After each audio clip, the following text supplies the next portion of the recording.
Je pense qu'on se rend pas compte à quel point on peut évoluer et grandir, de manière, exponentielle si, on y met du focus, si on y met de l'attention.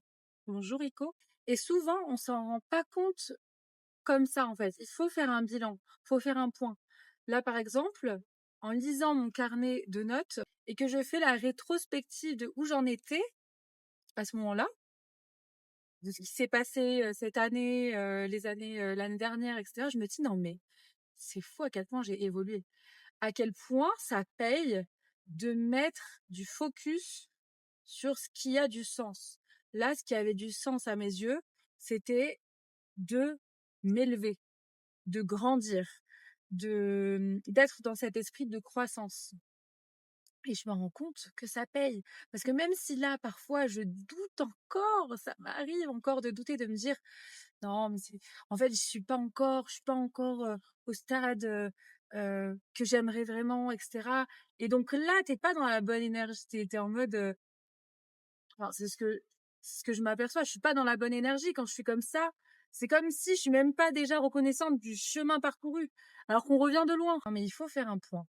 Regarde où tu en étais il y a 1 an, il y a 2 ans.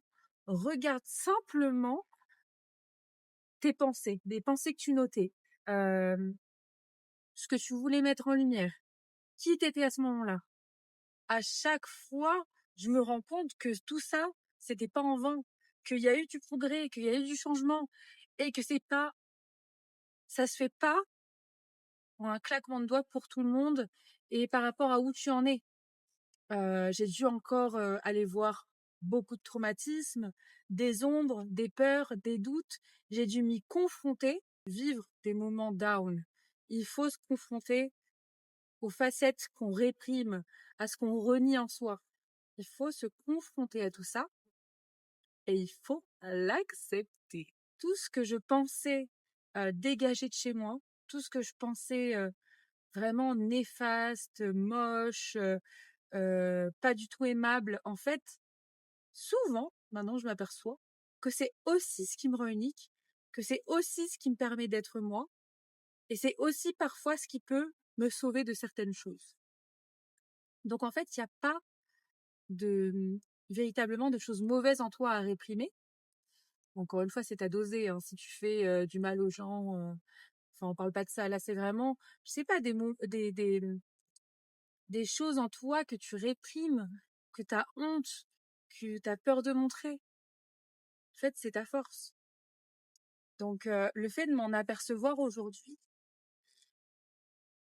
je me dis: «Mais en fait, je peux me montrer telle que je suis. Je n'ai pas à me cacher, je n'ai pas à prétendre être une autre personne, parce que c'est ce qui fait de moi qui je suis, en fait. Et si moi, je m'accepte pas, qui va m'accepter?» Mais c'est vrai. En fait, je sais pas, peut-être certains se retrouveront dans ce que je dis, mais j'ai tellement caché, qui j'étais. J'ai tellement voulu me conformer à d'autres modèles, à des personnes que je voyais et je me disais: «Non, mais elles sont tellement plus acceptables». C'est C'était, une idéalisation, je me rends compte que j'idéalisais ces personnes, mais en plus, je reniais ma propre force, ma propre, authenticité, ma propre lumière finalement.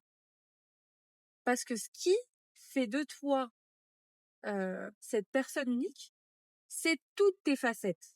C'est les facettes que, hem, que tu aimes, que tu apprécies, mais c'est aussi celles que tu refuses d'accepter.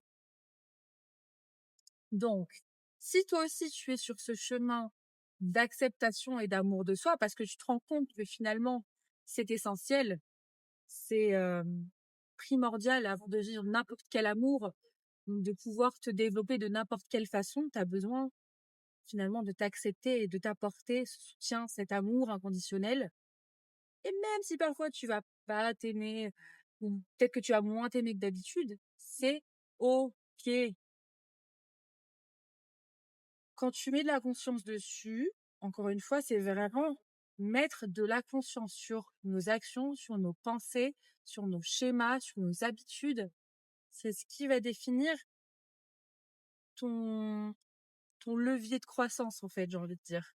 Parce que si tu mets pas de conscience et que tu restes en pilote automatique, bah, malheureusement, là, tu vas vivre ta vie un peu en mode hasard, en mode roulette russe. Alors qu'en fait, si tu mets de la conscience, tu as le choix. Tu décides. Tu reprends ton pouvoir et tu deviens souverain de ton existence, en fait. Ça fait un peu philosophique. Moi, j'adore la philosophie. Mais je me rends compte à quel point